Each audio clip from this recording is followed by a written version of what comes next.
News first ಆಯೋಜಿಸ್ತಾ ಇರುವ ಕರ್ನಾಟಕದ ಅತಿ ದೊಡ್ಡ ಇವಿ ಎಕ್ಸ್ಪೋ. ಬೆಂಗಳೂರು ನಗರ ಪೊಲೀಸ್ ಆಯುಕ್ತರನ್ನು ಕೂಡ ಸೈಬರ್ ಕಳ್ಳರು ಬಿಟ್ಟಿಲ್ಲ.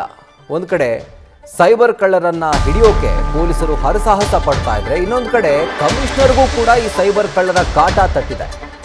ಸೀಮಂತ್ ಕುಮಾರ್ ಸಿಂಗ್ ಹೆಸರಿನಲ್ಲಿ ನಕಲಿ ಖಾತೆಯನ್ನ ಫೇಸ್ಬುಕ್ನಲ್ಲಿ ಅವರು ಓಪನ್ ಮಾಡಿದ್ದಾರೆ.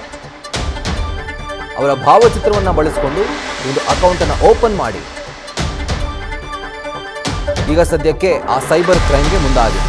ಆದರೆ ಮುಗ್ಧ ಜನರಿಗೆ ವಂಚನೆ ಮಾಡುವಂತಹ ಸಾಧ್ಯತೆ ಹಿನ್ನೆಲೆ ಈಗ ಕೇಸನ್ನು ದಾಖಲಿಸಿಕೊಂಡು ಯಾರು ಈ ಒಂದು ಫೇಕ್ ಅಕೌಂಟನ್ನು ಓಪನ್ ಮಾಡಿದ್ದಾರೋ ಅವರ ವಿರುದ್ಧ ಈಗ FIR ದಾಖಲು ಮಾಡಿದ್ದಾರೆ ಸೈಬರ್ ಕ್ರೈಮ್ ಪೊಲೀಸರು. ಸೊ ಒಂದು ಕಡೆ ಸೈಬರ್ ಕ್ರೈಮ್ ಕ್ರಿಮಿಗಳನ್ನು ಹಿಡಿಬೇಕು ಅಂತ ಪೊಲೀಸರೇ ಸ್ಕೆಚ್ ಹಾಕ್ತಾ ಇದ್ರೆ, ಮತ್ತೊಂದು ಕಡೆಯಲ್ಲಿ ನಗರ ಪೊಲೀಸ್ ಆಯುಕ್ತ ಸೀಮಂತ್ ಕುಮಾರ್ ಸಿಂಗ್ ಅವರ ಹೆಸರಿನಲ್ಲೇ ಒಂದು ಫೇಕ್ ಫೇಸ್ಬುಕ್ ಪ್ರೊಫೈಲನ್ನು ಕ್ರಿಯೇಟ್ ಮಾಡಿ ಅವರ ಫೋಟೋವನ್ನು ಬಳಸಿಕೊಂಡು ಆ ಖಾತೆಯನ್ನು ಅವರು ಓಪನ್ ಮಾಡಿದರು.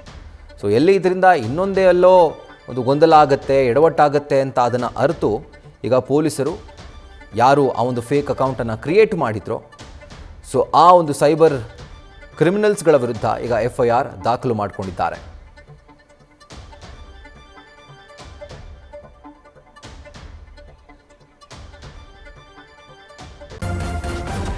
ನ್ಯೂಸ್ ಫಸ್ಟ್ ನಿರ್ಭೀತಿಯಿಂದ ನಿಮ್ಮ ಪರವಾಗಿ.